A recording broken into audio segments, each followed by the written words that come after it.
تیری تلاوت سن رہے تھے. جب کوئی مرد عورت تہجد میں مسواک کر کے اٹھ کے نماز پڑھتا ہے تو ایک فرشتہ اس کے بالکل ہونٹوں کے سامنے آ جاتا ہے، یہاں اپنے اس کے منہ کے سامنے منہ کر دیتا ہے اور کہتا ہے اور قرآن پڑھ، اور قرآن پڑھ، اور قرآن پڑھ، کہ تیرا قرآن ہماری غذا ہے. جیسے روٹی ہمارے اندر جاتی ہے تو ہمارا پیٹ بھرتا ہے، وہ کا فرشتوں کے پیٹ میں تہجد کا قرآن جاتا ہے اور ان کا پیٹ بھرتا ہے. جس گھر میں نماز نہیں، جس گھر میں تہجد نہیں، جس گھر میں فرائض نہیں ہیں، وہاں تو اندھیری رات ہے، اندھیری رات ہے. کتنے کروڑوں گھر ہیں، ایک بھی سجدہ دینے والا کوئی نہیں. کتنے کروڑوں گھر ہیں، ایک بھی سجدہ دینے والا کوئی نہیں ہے. رابعہ بصری تہجد کے لیے عشاء کی نماز کے بعد غسل فرماتی. یہ عورت ہونے کے ناطے قابل ذکر نہیں ہے کہ میں 1200 سال کے بعد پاک پتن کی عورتوں کو اس کا قصہ سنوں. یہ حبشی تھی، کالی حبشی، کالا بھی ہونا بدصورت بھی ہونا، حبشی النسل، کالے بھی بدصورت بھی. یہ باندھی تھی، آزاد نہیں تھی، یہ بانج تھی، قابل اولاد نہیں تھی. جس عورت میں یہ 3 عیب ہوں اسے زمانہ یاد رکھ سکتا ہے، اسے تاریخ یاد رکھ سکتی ہے. تو آج 12 صدی کے بعد میں کیوں رابعہ کی کہانی مردوں عورتوں کو سنا رہا ہوں کہ یہ وہ عورت تھی جس نے اللہ کو پا لیا تھا. یہ غسل کر کے اپنے خامن سے فرماتی میں آپ کو میری ضرورت ہے، میری ضرورت ہے. اگر وہ فرماتے کوئی نہیں ہے تو پھر ان سے کہتی مجھے اجازت ہے میں اپنے اللہ سے بات کر لوں. وہ کہتے اجازت ہے تو پھر فجر تک مصلی تھے. ان کے جوانی میں 42 سال کی عمر میں تو یہ خود انتقال کر گئے. ان کے خامن فوت ہو گئے جوانی میں. تو ایک بہت بڑے وقت کے شیخ، بڑے عالم وہ چل کر آئے، رابعہ میں تم سے نکاح کرنا چاہتا ہوں. کوئی شادی کا شوق نہیں تھا، رابعہ کی نسبت لینے کا شوق تھا. تو انہوں نے فرمایا 4 باتوں کا جواب دے دو میں شادی کر لیتی ہوں. کہا کیا؟ کہا میرے لیے جنت کا فیصلہ ہے یا جہنم کا؟ کہا پتہ نہیں.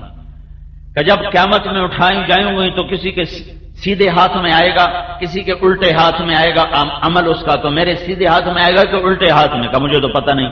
کہ جب اللہ ترازو تولے گا کسی کی نیکی جھکے گی کسی کی بڑھے گی تو میری گھٹے گی یا بڑھے گی؟ کہا مجھے تو پتہ کوئی نہیں. کہ جب پل سراج سے گزاریں گے کوئی پار ہو جائیں گے کوئی گر جائیں گی، میں گروں گی یا پار ہوں گے؟ کہا مجھے تو پتہ نہیں. کہ پھر جاؤ میں فارغ نہیں، مجھے تیاری کرنے دو. اور 42 سال کی عمر میں انتقال ہو گیا. اور خامن تو تھے نہیں، عجب اللہ سے تعلق تھا. اٹھی ہیں سالن بنانے کے لیے.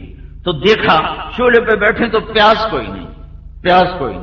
تو کہنے لگے یا اللہ پیاز ہی کوئی نہیں، شاید پیاز کوئی نہیں. کوئی چیل کہاں سے اڑ کے آ رہی تھی اور اس کے پنجوں میں پیاز تھا.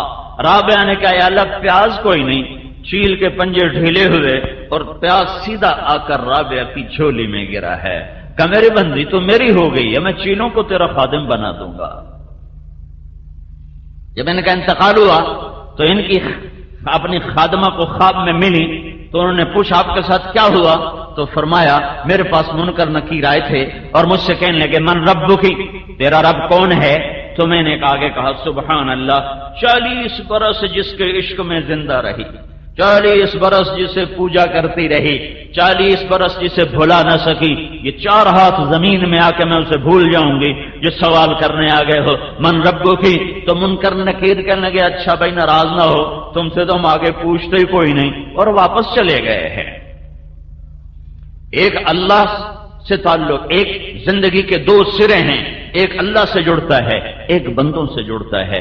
اللہ سے جڑتا ہے عبادت کے ساتھ، نماز کے ساتھ، روزے کے ساتھ، صدقات کے ساتھ، ذکر کے ساتھ، تلاوت کے ساتھ، تہجد کے ساتھ. اور دوسرا سرا اللہ کے بندوں کے ساتھ ہے، وہ بھی اتنا ہی نازک ہے. اگر اخلاق اچھے نہیں ہوں گے تو عبادات مردود ہو جائیں گی، اور اگر عبادات کوئی نہیں ہوں گی تو اخلاق مردود ہو جائیں گے. یہ دونوں 2 پر ہیں، ان دونوں کے ساتھ جنت کا سفر ہے، ان دونوں کے ساتھ جنت کا سفر ہے. میرے نبی نے فرمایا بہت بڑا ظالم ہوئے کون کھڑے ہو گئے؟ اچھا جی قاتل نہیں، جواری نہیں، بدکار نہیں، بہت بڑا ظالم، چور نہیں، بہت بڑا ظالم۔ کون یا رسول اللہ؟ کا جو اذان سنے اور نماز نہ پڑھے۔